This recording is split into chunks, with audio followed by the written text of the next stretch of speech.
حضرت عمر رضی اللہ تعالی عنہ تشریف فرما تھے. ایک بندے کو بڑا نیک سمجھتے تھے، بہت نیک، اور وہ نوجوان تھا، اس کے ساتھ اکثر آپ اس کو اپنے ساتھ رکھتے تھے. ایک دن نا اس کو بیڑیاں ڈالی ہوئی ہیں، باندھا ہوا ہے، پیچھے ہاتھ بھی باندھے ہوئے ہیں، پکڑ کے مسجد نبوی میں لے آئے.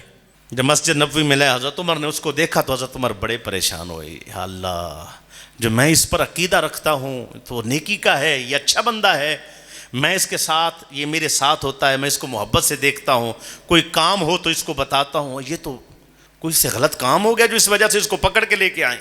ہاں بھائی کیا ہوا؟ انہوں نے کہا جی ہم نے اس کو ایک گھر سے پکڑا ہے، عورت چیخ رہی تھی کہ میری عزت خراب کرنا چاہتے. اب حضرت عمر رضی اللہ تعالیٰ عنہ آپ پریشان ہو گئے کہ یا اللہ میرا جو اس پر گمان ہے نا وہ غلط نہ ہو. آپ نے اس بندے سے پوچھا، جوان سے پوچھا، جوان صحیح بتا مسئلہ کیا ہے؟ اس جوان نے کہا حضرت صاحب میں نماز پڑھ کے جا رہا تھا، بوڑھی عورت ملی، خاتون، وہ کہتے بیٹا میرے گھر میں مجھے بکری دو، میں بوڑھی ہوں بکری نہیں دو سکتی، اس کا دودھ مجھے چاہیے، تو اور میں گھر میں اکیلی ہوں. کہتے جب میں گھر میں اندر داخل ہوا بکری دونے کے لیے، بکری بھی کھڑی تھی، خاتون نے پیچھے سے دروازہ بند کر دیا. بوڑھی اماں نے دروازہ بند کر دیا، تو جب دروازہ بند کیا تو وہاں سے ایک اور عورت نکلی اور اس نے مجھے گناہ پر آمادہ کیا، میں نے نہیں مانا. حضرت عمر نے فرمایا اچھا پھر؟ اس نے کہا جی میں نے نگاہیں نیچی کر لیں اور میں نے کہا ایسا ہو ہی نہیں سکتا. جب اس نے مجھے کہا کہ میں تجھے پکڑوا دوں گی، میں تجھے سزا کروا دوں گی، دیکھنا کہ تمہیں پتھر مار مار کے جو ہے نا ختم کر دیا جائے گا، سنسار کر دیا جائے گا. میں نے کہا میں مرنا تو گوارا کروں گا لیکن میں ایسا کچھ نہیں ہو سکتا.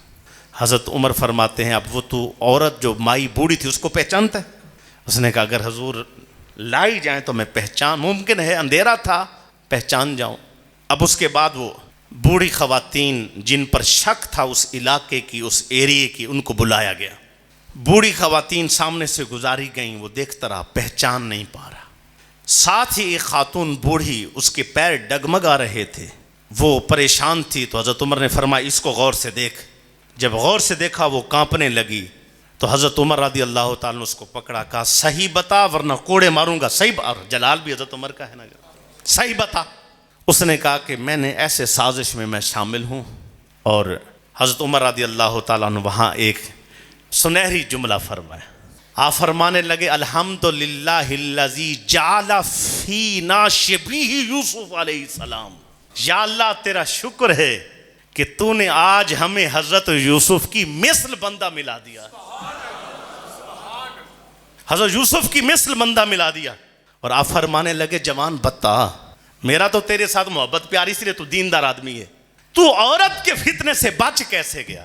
اس نے کہا جی میں نے حضور کا فرمان پڑھا ہوا ہے کہ جو نگاہ بچا جاتا ہے وہ بچ جاتا ہے، جو نگاہ نہیں بچا سکتا وہ نہیں بچ سکتا. جب اس نے مجھے فتنے میں مبتلا کرنا شروع کیا اور اس نے ہر قسم کی آفر کی، حضرت میں نے آنکھ نہیں اٹھائی، میں نے اپنی آنکھ بچائی. اور جب میں نے اپنی آنکھ بچائی تو اللہ نے مجھے محفوظ رکھا اور میں اس کی طرف مائل نہ ہوا. تو دوستو یاد رکھ لو کہ آج ہم جب غلط راستے پر جوان قدم رکھتے ہیں تو یہ موبائل کے ذریعے سے غلط ہوتے ہیں، لیپ ٹاپ کے ذریعے سے غلط ہوتے ہیں، ٹی وی کے ذریعے سے غلط ہوتے ہیں، روڈوں پر بیٹھے جانے آنے والی بیٹیوں کو دیکھ کے، غیر محرم عورتوں کو دیکھ کے نگاہیں گندی کرتے ہیں. حضرت شافعی علیہ رحمت تشریف فرما تھے، پوچھنے لگے اپنے استاد سے، واقعی بن جراح بہت بڑا شیخ ہے، پوچھنے لگے استاد جی مجھے بتائیں عزت مقام اور میرا حافظہ تیز ہو جائے، میں جو حدیث سنوں فوراً یاد ہو جائے، مسئلے یاد ہو جائیں، مجھے بتائیں. آپ نے فرمایا بیٹا نگاہ بچانا، نگاہ بچاؤ گے تقویٰ آئے گا، تقویٰ آئے گا اللہ تجھے وقت کا امام بنا دے گا.